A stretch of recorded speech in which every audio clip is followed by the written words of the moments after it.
Riwayat hidup Maulana Jalaluddin Rumi. Maulana Jalaluddin Rumi lahir di Balkh yang sekarang bernama Afghanistan pada tahun 604 Hijriah atau 1207 Masehi.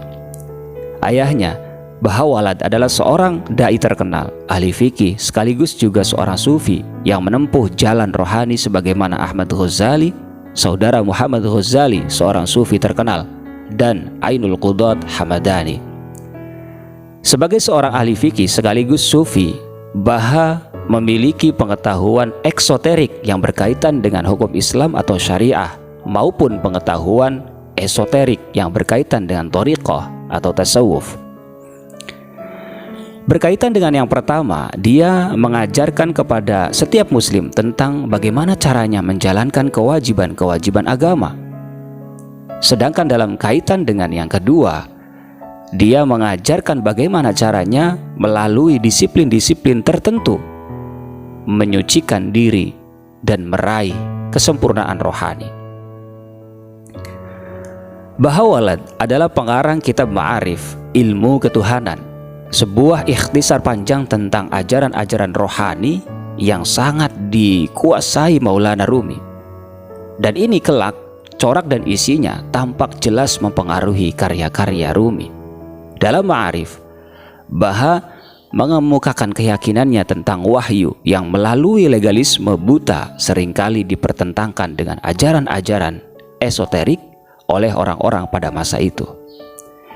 Dia senantiasa menggunakan ketajaman intelektual dan kearifan spiritual dalam menghadapi mereka, seperti ketika menghadapi Muhammad Khwarizmshah, penguasa pada masa itu yang sering menghadiri ceramah-ceramahnya, dan juga seperti menghadapi Fakhruddin Razi, seorang teolog terkenal dan pengarang beberapa buku klasik tentang pemikiran Islam yang juga menetap di Balkh. Sekitar tahun 616 Hijriah atau 1219 Masehi, bangsa Mongol hampir memasuki Balkh. Baha diikuti oleh keluarga dan para pengikutnya meninggalkan Balkh menuju Mekah untuk melaksanakan ibadah haji dan kemudian tidak pernah kembali. Di tengah perjalanan, dia singgah di Nishapur. Di sana dia bertemu dengan seorang yang telah berusia lanjut yang bernama Attar, yang kemudian menghadiahkan padanya salinan Asror Namah, buku tentang misteri-misteri. Attar berkata kepada Baha, "Anakmu tidak lama lagi akan menjadi api yang membakar para pecinta Tuhan di seluruh dunia." Setelah melaksanakan ibadah haji, Bahawalad menuju Asia Kecil. Di Konya, sekarang Turki, dia diterima dengan hangat oleh penguasa Saljuk Alauddin Kaikubad dan salah seorang wazirnya yang terpelajar, Muainuddin Parwanah, yang kemudian menjadi salah seorang murid Rumi yang sangat berpengaruh. Tidak lama kemudian, Baha menjadi orang yang terhormat di antara semua kaum terpelajar di kota itu dan diberi gelar Sultanul Ulama. Menurut tradisi nenek moyangnya, Rumi ini tergolong masih begitu muda ketika mulai mempelajari ilmu-ilmu eksoterik. Dia mempelajari berbagai bidang keilmuan, meliputi tata bahasa Arab, ilmu persajakan, Al-Quran, fikih, usul fik, tafsir, sejarah, ilmu tentang doktrin-doktrin atau asas-asas keagamaan, teologi, logika, filsafat, matematika, dan astronomi. Luar biasa banyaknya. Pada masa ayahnya meninggal dunia pada tahun 628 Hijriah atau 1231 Masehi, dia telah menguasai semua bidang keilmuan tersebut. Namanya ketika itu sudah dapat dijumpai dalam deretan nama-nama ahli hukum Islam yang dijadikan rujukan dari mazhab Hanafi. Karena keilmuannya tersebut, tidak mengherankan jika pada usia 24 tahun dia telah diminta untuk menggantikan tugas-tugas ayahnya sebagai dai sekaligus ahli hukum Islam. Ketika Rumi mengambil alih kedudukan ayahnya, dia tampak sudah menguasai disiplin-disiplin rohani dan ilmu-ilmu esoterik sufisme. Sejak itu, dia seakan sulit menghindarkan diri dari sufisme. bahkan senantiasa terdorong ke arah itu. Namun, secara formal dia baru menjalani kehidupan sebagai seorang sufi ketika Burhanuddin Tirmizi, murid kesayangan ayahnya, datang ke Konya pada tahun 629 Hijriah atau 1232 Masehi hingga wafatnya pada tahun 638 Hijriah 1240 Masehi. Di bawah bimbingannya lah Rumi menjalani disiplin-disiplin rohani. Setelah kematian Tirmizi, Rumi terus menjalankan tugasnya, mengajak dan membimbing orang-orang Konya. Dia menjadi begitu terkenal dan paling dihormati di kalangan ahli hukum. Meskipun demikian, dia tetap menjalani kehidupan rohani sebagai seorang sufi. Bahkan pada masa itu, sebagaimana disebut oleh Nasr, Rumi telah menjadi seorang guru sufi sejati. Dia telah melampaui makom-makom sufi dan sampai pada pendakian rohaninya, menyadari kehadiran dan melihat Tuhan secara langsung, sebagaimana yang sering kali dia ungkapkan melalui syairnya.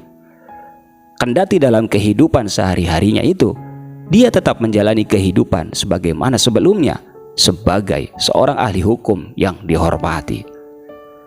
Kadang-kadang dia juga menyinggung masalah keajaiban-keajaiban rohani, walaupun tidak pernah menunjukkan tanda-tanda bahwa dia pernah mengalaminya.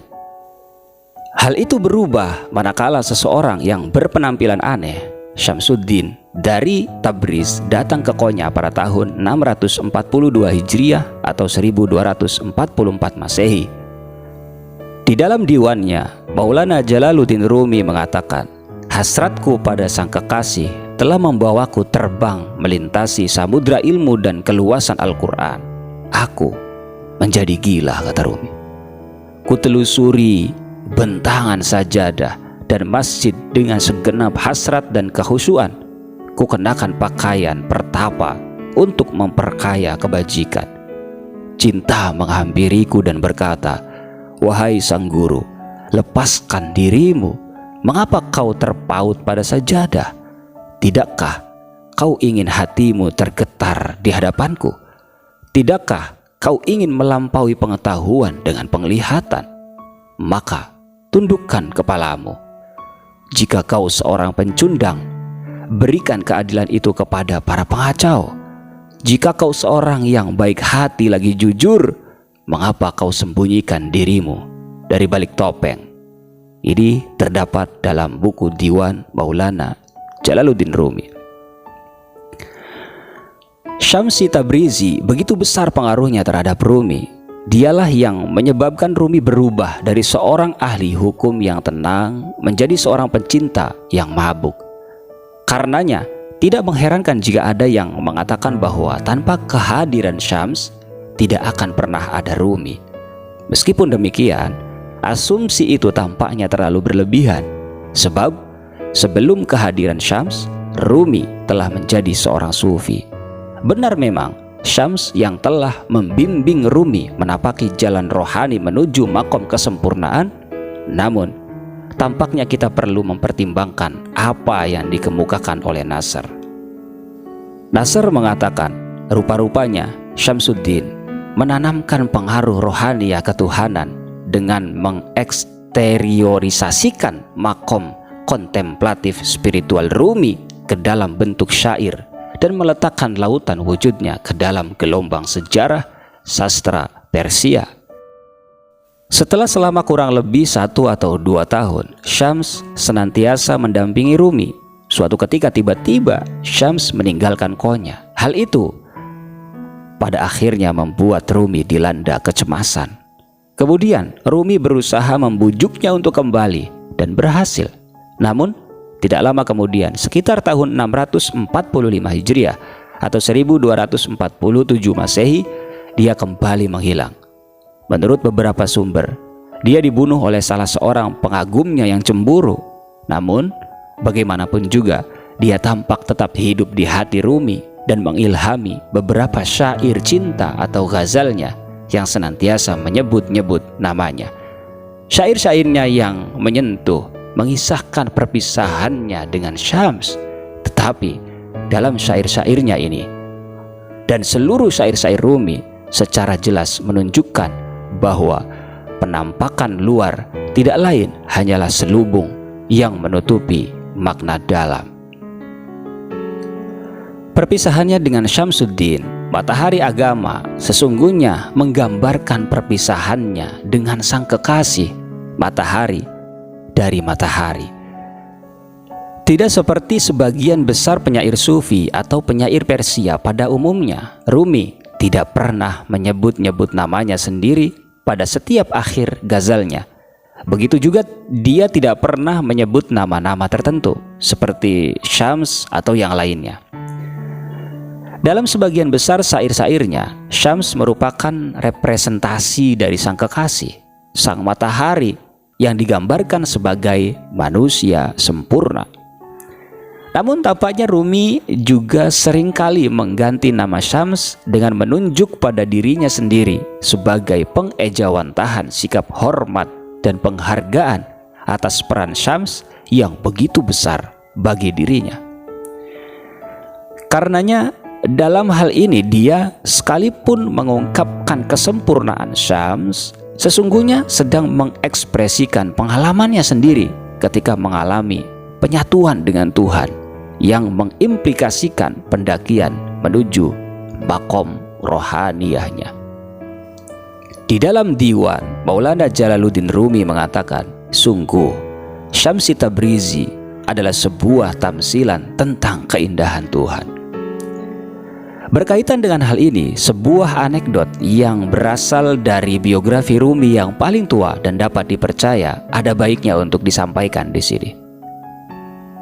Di sana dikatakan suatu hari di sebuah kebun, Husamuddin Kholabi bersama Maulana guru kita Rumi tengah membasuh dua kakinya di sebuah sungai dan berbicara tentang ilmu-ilmu ketuhanan. Di tengah-tengah pembicaraan, dia memuji sifat-sifat Sultanul Fakir Maulana Syamsuddin Tabrizi. Badruddin Walad, gurunya, salah seorang murid pilihan Syams, mengelus dada dan berkata, betapa memalukan, betapa menyesatkan, kata dia. Maulana Rumi berkata kepadanya, mengapa menyesatkan? Apa yang memalukan? Apa sebabnya? Apa kaitannya dengan ketersesatan? Entah mengapa mendengar itu, tiba-tiba Badruddin menjadi malu dan menundukkan kepala. Dia kemudian berkata, sebenarnya hal itu karena aku tidak pernah bertemu Maulana Syams dan memperoleh kilauan cahaya kehadirannya. Itulah yang menjadi sebab kesedihan dan penyesalanku. Mendengar itu Maulana Rumi terdiam untuk beberapa saat. Kemudian dia berkata, meskipun engkau belum pernah merasakan kehadiran Maulana Syamsuddin, semoga Tuhan memuliakannya melalui roh suci ayahku. Engkau akan bertemu dengan seseorang yang gerayan rambutnya 100.000 Syamsi Tabrizi, masing-masing berada di balik rahasia dari rahasianya. Setelah Syams tidak lagi menampakkan diri, Rumi menghentikan kegiatan dakwahnya dan mencurahkan perhatian pada jalan hidup Sufi. Sejak saat itu hingga menjelang akhir hayatnya pada tahun 672 Hijriah atau 1273 Masehi, dia terus melahirkan syair-syairnya. Itulah riwayat hidup Maulana Jalaluddin Rumi. Wallahu a'lam.